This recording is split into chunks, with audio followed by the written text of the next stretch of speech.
Hello viewers, আইসিটির উপর আমার আজকের লেকচার ভিডিওতে আপনাদের সবাইকে স্বাগতম। তো আমরা গত লেকচার ভিডিওতে যে জিনিসটা নিয়ে আলোচনা করছিলাম সেটা হচ্ছে কিভাবে অতি সহজে সি প্রোগ্রামিং শেখা যায়, কি উপায়ে শিখলে বা কতটুকু ইজিয়েস্ট ওয়েতে যদি আমরা সি প্রোগ্রামিং প্র্যাকটিস করি তাহলে আমাদের খুব তাড়াতাড়ি বোধগম্য হয়ে যাবে, এই বিষয়গুলো নিয়ে আমি আলোচনা করছিলাম।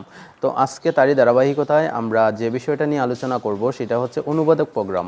আমি গত ক্লাসেই বলছিলাম যে আমাদের সি প্রোগ্রামিংয়ের প্রথম যে টপিকটা চলে আসবে সেটা হচ্ছে ট্রান্সলেটর প্রোগ্রাম, যার বাংলা হচ্ছে অনুবাদক প্রোগ্রাম। তাহলে আজকে আমরা একটু দেখে নিই যে কীভাবে অনুবাদক প্রোগ্রাম নিয়ে আমরা কাজ করব, অনুবাদক প্রোগ্রাম জিনিসটা কি, অনুবাদক প্রোগ্রাম কত প্রকার, তো এইগুলা নিয়ে। তো তাইলে আমরা শুরু করি, ঠিক আছে? ওকে। তো প্রথমত হচ্ছে অনুবাদক প্রোগ্রাম জিনিসটা কি। অনুবাদক প্রোগ্রাম জিনিসটা হচ্ছে উচ্চ স্তরের এবং অ্যাসেম্বলি ভাষায় রচিত প্রোগ্রামকে উৎস প্রোগ্রাম বলা হয়, আমরা সেটা জানি। উৎস প্রোগ্রাম জিনিসটা কি? বেসিক্যালি আমরা যখন সি প্রোগ্রামিং স্টার্ট করব তখন আমরা যে ভাষায় সি প্রোগ্রামিংটা রচনা করব সেই ভাষাটাকেই বলা হয় উৎস প্রোগ্রাম। আর উৎস প্রোগ্রামেই মেনলি আমাদের সি প্রোগ্রামটা, মানে কি সি প্রোগ্রামিংয়ে আমরা যে ভাষাটা ব্যবহার করব সেটা হচ্ছে high level language. High level language বলতে আমরা কি বুঝি? ইংরেজি ভাষার শব্দ, বর্ণ, বাক্য ব্যবহার করে আমরা যে ধরনের প্রোগ্রাম রচনা করি সেটাকেই বলা হয় হাই লেভেল ল্যাঙ্গুয়েজ, যাকে উচ্চস্তরের ভাষা বলা হয়। আর সি প্রোগ্রামিংটা আমরা বেসিক্যালি এই উচ্চস্তরের ভাষা দিয়েই লিখব। ওকে, তো তার মানে একটা জিনিস আমাদের ক্লিয়ার, উচ্চস্তরের ভাষায় আমরা সি প্রোগ্রামিং রচনা করি, মানে ইংরেজি ভাষার শব্দবর্ণ ব্যবহার করে, যেটা আমরা বুঝি। কিন্তু প্রশ্নটা হচ্ছে যে আমরা তো বুঝলে চলবে না, আমাদের বেসিক্যালি সি প্রোগ্রামিংটা আমরা কেন করি বা করার কারণটা হচ্ছে কম্পিউটার যাতে বুঝতে পারে।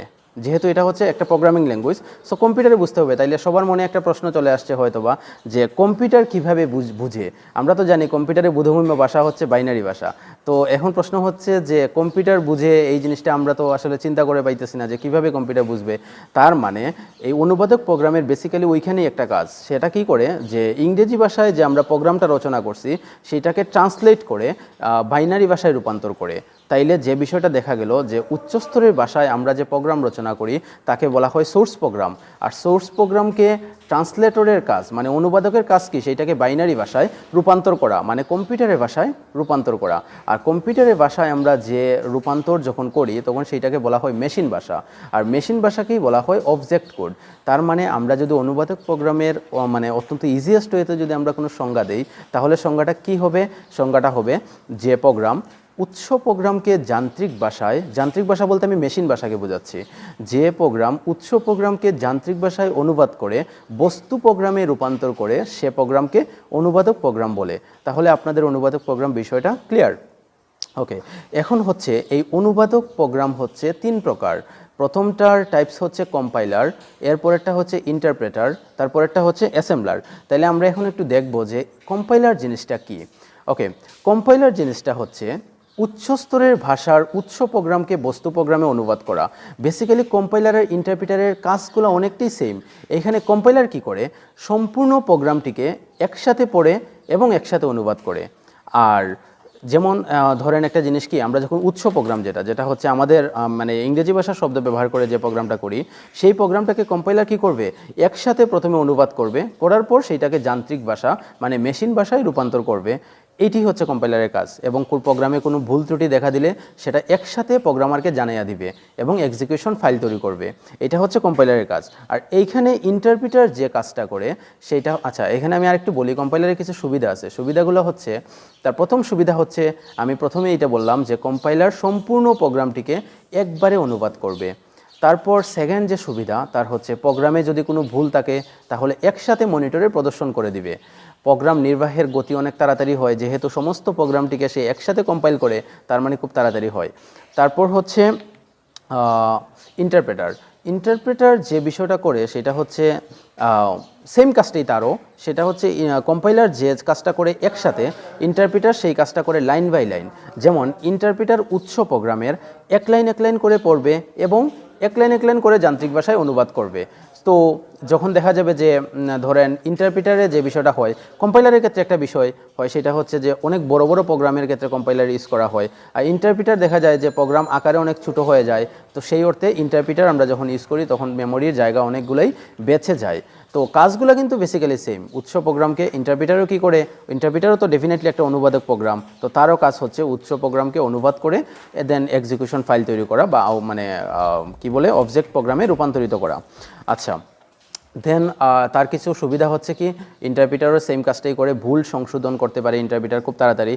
কীভাবে তাড়াতাড়ি? কারণ হচ্ছে সে লাইন বাই লাইন যেহেতু চেক করে, তার মানে লাইন বাই লাইন যদি কোনো ভুল ধরা দেয় তাহলে সেইটাকে সে মানে কারেকশন করে দেয়। এটি সাধারণত ছোটো কম্পিউটারে ব্যবহার করা হয়। আরেকটা কথা সবাই মনে রাখবেন, কম্পাইলার বড় ধরনের কম্পিউটারে ইউজ করা হয় আর ইন্টারপ্রিটার সবসময় ছোটো কম্পিউটারে ব্যবহার করা হয়।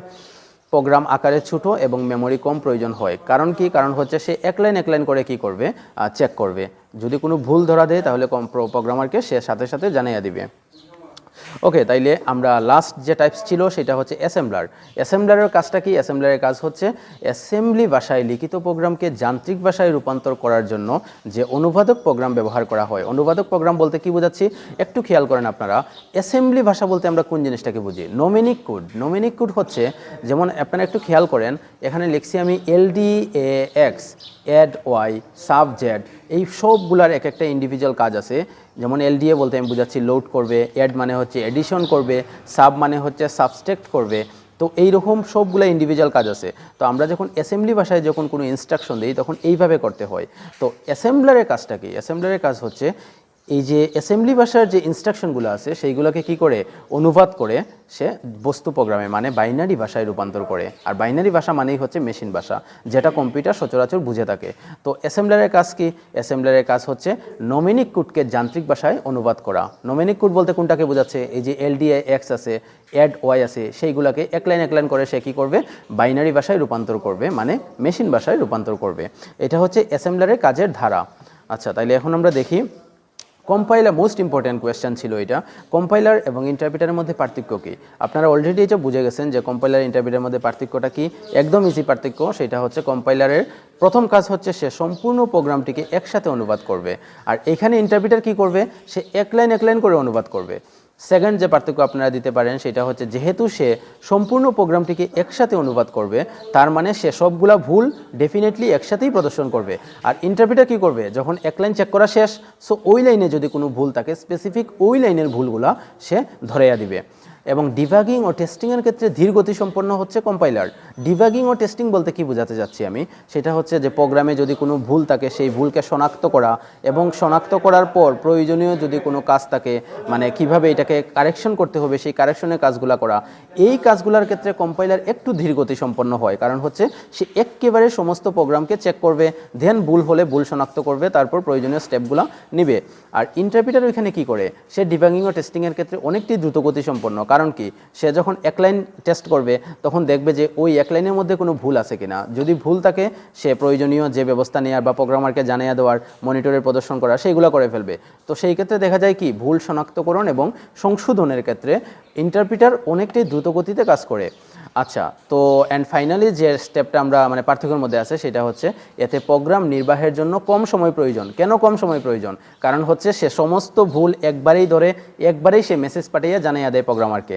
আর ইন্টারপ্রিটার কি করে? প্রোগ্রাম নির্বাহের জন্য একটু বেশি সময় প্রয়োজন, কারণ হচ্ছে সে এক লাইন করে লাইন বাই লাইন চেক করবে, সো এতে একটু সময় লাগবেই। আচ্ছা, তো ভিউয়ার্স আপনারা অলরেডি বুঝে গেছেন যে কম্পাইলার জিনিসটা কি, ইন্টারপ্রিটার জিনিসটা কি, এই বিষয়গুলো সম্পর্কে আশা করা যায় আপনাদের ধারণা ক্লিয়ার হয়ে গেছে। তো থ্যাংক ইউ সবাইকে। আরেকটা জিনিস একটু খেয়াল করেন, আমার এখানে একটু খেয়াল করেন আপনারা, একটা প্রশ্ন আমি দিছি আপনাদের জন্য, কোন অনুবাদকটি নেমনিক কোডকে মেশিন ভাষায় অনুবাদ করে? ব্যাখ্যা করো। তো ইজিলি আপনারা এতটুকু বুঝে গেছেন আমার লেকচার থেকে যে অনুবাদকটি নোমেনিক কোডকে মেশিন ভাষায় রূপান্তর করে কোন অনুবাদক প্রোগ্রাম? সেটা হচ্ছে অ্যাসেম্বলার। কারণ হচ্ছে অনুবাদক প্রোগ্রাম আমরা জানি তিন প্রকার, অ্যাসেম্বলার, কম্পাইলার, ইন্টারপ্রিটার। তো এর মধ্যে নেমনিক ভাষা আছে কোনটা ইউজ করে? অ্যাসেম্বলি ল্যাঙ্গুয়েজ, যেটা অ্যাসেম্বলি ল্যাঙ্গুয়েজকে ইউজ করে অ্যাসেম্বলার অনুবাদক প্রোগ্রাম। তো এই সম্পর্কিত আপনি যা যা জানেন অ্যাসেম্বলার সম্পর্কিত সবগুলো আপনি ব্যাখ্যা করে দিবেন, ঠিক আছে? আচ্ছা, তারপর হচ্ছে আপনি আশা করা যায় এই জিনিসগুলো আমার দেখার পর আপনারা কিছুটা উপকৃত হবেন, আপনারা নিজেও প্র্যাকটিস করতে পারবেন। সো আজকের লেকচার ভিডিওতে আমাদের যে আলোচনার বিষয় ছিল সেটা হচ্ছে অনুবাদক প্রোগ্রাম জিনিসটা কি, অনুবাদক প্রোগ্রামের টাইপসগুলো কী কী। তো এই ইন্ডিভিজুয়াল প্রতিটা লেকচার আপনারা একটু দেখবেন। তো ভিউয়ার্স, আমার পূর্ববর্তী ভিডিও ক্লাসগুলো দেখার জন্য প্লিজ আই বাটনে প্রেস করুন এবং আমার ভিডিওতে লাইক করুন, কমেন্টস করুন এবং সাবস্ক্রাইব করুন। থ্যাংক ইউ সবাইকে।